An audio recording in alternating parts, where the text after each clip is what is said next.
दोस्तों, Indus report and analysis में आपका स्वागत है। दोस्तों आइए बात करते हैं, रशिया ने स्नैक आइलैंड पर 222 M3 बॉम्बर्स और KH-22 मिसाइल से हमला किया। जी हां दोस्तों, 27 सितंबर को रशियन 222 M3 मिसाइल कैरियर्स ने ब्लैक सी में स्नैक आइलैंड पर KH-22 क्रूज मिसाइल से हमला किया, जिससे एक्सप्लोजन्स हुए और यूक्रेनियन रेडर सिस्टम्स और मिसाइल लॉन्चर पर नुकसान होने की काफी संभावना है। ये अटैक सितंबर की शुरुआत में रशियन फोर्सेस ने स्नैक आइलैंड पर यूक्रेनियन फैसिलिटीज पर हमला होने के बाद किया। 25 अगस्त को भी रशियन 222 M3 बॉम्बर्स ने स्नैक आइलैंड पर AFU गैरिसन पर 4 KH-22 क्रूज मिसाइल से हमला किया, जो यूक्रेनियन फोर्सेस पर एक बड़ा हमला था। स्नैक आइलैंड का एरिया लगभग 0.17 स्क्वायर किलोमीटर्स या 17 हेक्टेयर्स है। यूक्रेनियन यूनिट्स ने हमेशा स्नैक आइलैंड को ब्लैक सी में आगे के हमलों के लिए स्टेजिंग पॉइंट के रूप में इस्तेमाल किया है। दोस्तों चलिए आपको बताते हैं KH-22 मिसाइल होता क्या है। दोस्तों KH-22 मिसाइल एक high speed air to surface missile है जो इंटरसेप्ट करना मुश्किल है, क्योंकि इसकी सुपरसोनिक स्पीड और अटैक ट्रैजेक्टरी बहुत हाई है।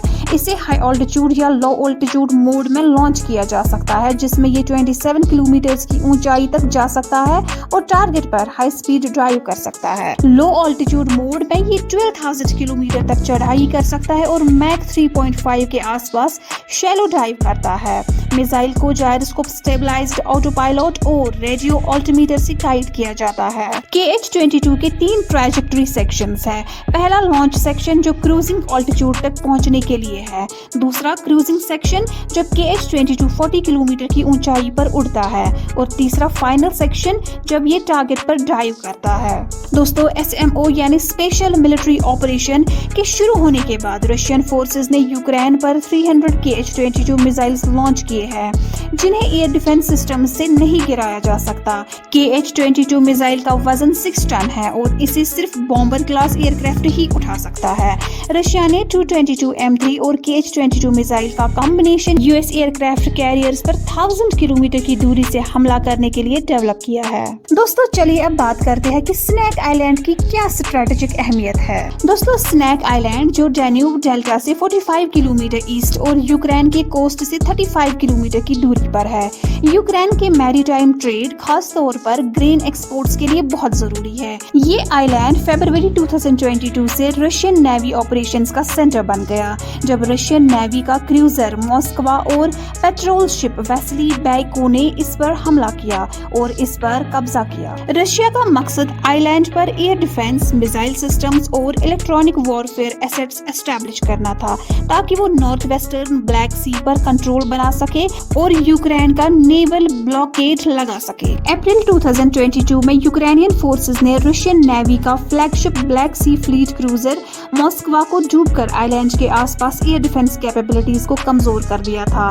यूक्रेनियन फोर्सेस ने इस आइलैंड पर ड्रोन्स, मिसाइल्स और हॉविट्जर्स से बार-बार हमला किया, जिसमें वेस्टर्न सप्लाइड फ्रेंच कैसियर हॉविट्जर्स और हार्पून एंटीशिप मिसाइल शामिल थे। और फिर जून 2022 तक यूक्रेन ने रशियन फोर्सेस को आइलैंड से निकलने के लिए मजबूर कर दिया। दोस्तों अब बात करते हैं कमर्शियल शिपिंग पर हमला कैसे और कब हुआ। दोस्तों यूक्रेनियन फोर्सेस ने 23 अगस्त को रशियन पोर्ट केवकस पर एक रेलवे फेरी को डुबा दिया, जो फ्यूल टैंक से भरी थी, जैसा कि मैरीन ट्रैफिक ने रिपोर्ट किया था। ये शिप कॉन्ड्रो ट्रेडर एक roll on roll of cargo ship थी, जिसका ग्रॉस टनेज 3998 टन था। इस हमले में R-360 नेपच्यून मिसाइल का इस्तेमाल किया गया था, जो एक Ukrainian anti shipping subsonic cruise missile है। 11 सितंबर 2024 को रशियन फोर्सेस ने एक Turkish operated merchant vessel MV आया को टारगेट किया, जिसमें KH-22 मिसाइल का इस्तेमाल किया गया था, जो 222 M3 बैकफायर बॉम्बर से लॉन्च किया गया था।